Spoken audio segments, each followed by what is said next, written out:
Hello বন্ধুরা, আমি তোমাদের কাজল ম্যাম জ্ঞানজ্যোতি কোচিং সেন্টারের পক্ষ থেকে তোমাদের সকলকে জানাই স্বাগত।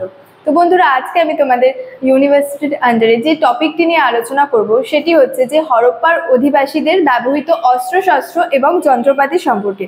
তো আলোচনার আগে তোমাদেরকে একটা ছোট্ট ইনফরমেশন দিতে চাই।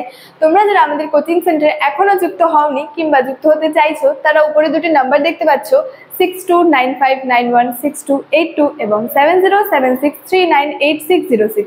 এই দুটি নাম্বারের মধ্যে যে কোনো একটি নাম্বারে যোগাযোগ করে কিন্তু আমাদের সাথে যুক্ত হয়ে যেতে পারো। তো দেরি না করে আজকে টপিক সম্পর্কে আলোচনা শুরু করছি। তো বলেছে হরপ্পার অধিবাসীদের ব্যবহৃত অস্ত্রশস্ত্র ও যন্ত্রপাতি।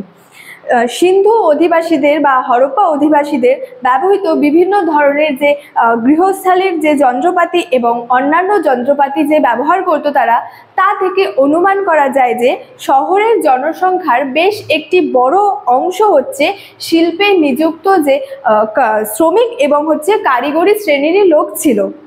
এবং সেখানে সাধারণত পাথর ও ধাতু দিয়ে হচ্ছে নানা ধরনের যন্ত্রপাতি তৈরি করা হতো।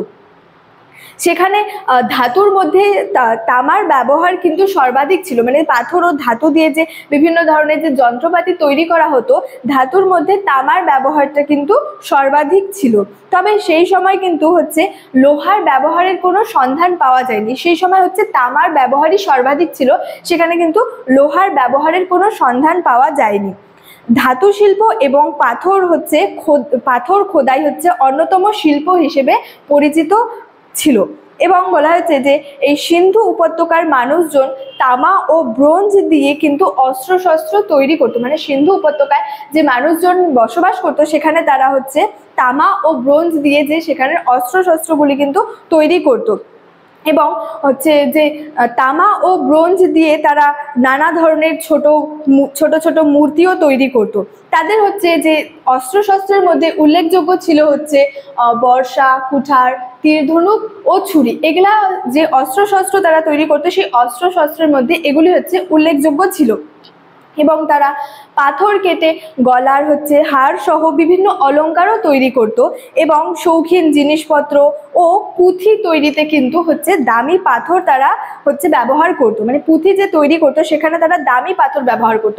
এই দামি পাথরগুলির মধ্যে ছিল হচ্ছে জেড, কার্নেলিয়ান, ল্যাপিস লাজুলি এবং এগেট। এগুলি হচ্ছে তারা ব্যবহার করত, মানে দামি পাথরের মধ্যে এগুলি তারা ব্যবহার করত।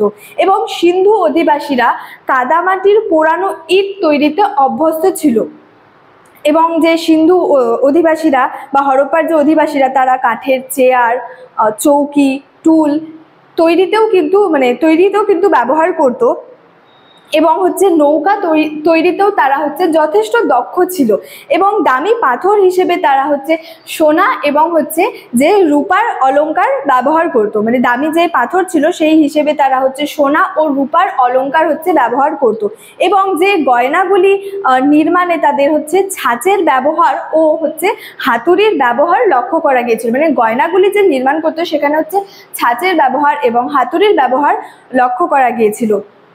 ডিডি কোশাম্বীর মতে তিনি বলেছেন যে অন্যান্য নিত্য প্রয়োজনীয় জিনিসপত্রের তুলনায় তাদের যে অস্ত্রশস্ত্রগুলি ছিল সেগুলি হচ্ছে নিম্নমানের ছিল। ডিডি কোশাম্বীর মত থেকে এটাই তিনি বলেছেন আর কি, যে সেখানে যে জিনিসপত্রের তুলনায় তাদের অস্ত্রশস্ত্র হচ্ছে নিম্নমানের ছিল।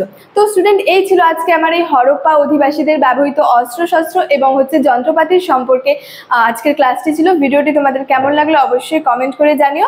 ভালো লাগলে বন্ধুদের সঙ্গে শেয়ার করতে কিন্তু ভুলবে না। দেখা হচ্ছে তোমাদের সঙ্গে পরবর্তী ভিডিওতে। ততক্ষণের জন্য ভালো থেকো, সুস্থ থেকো।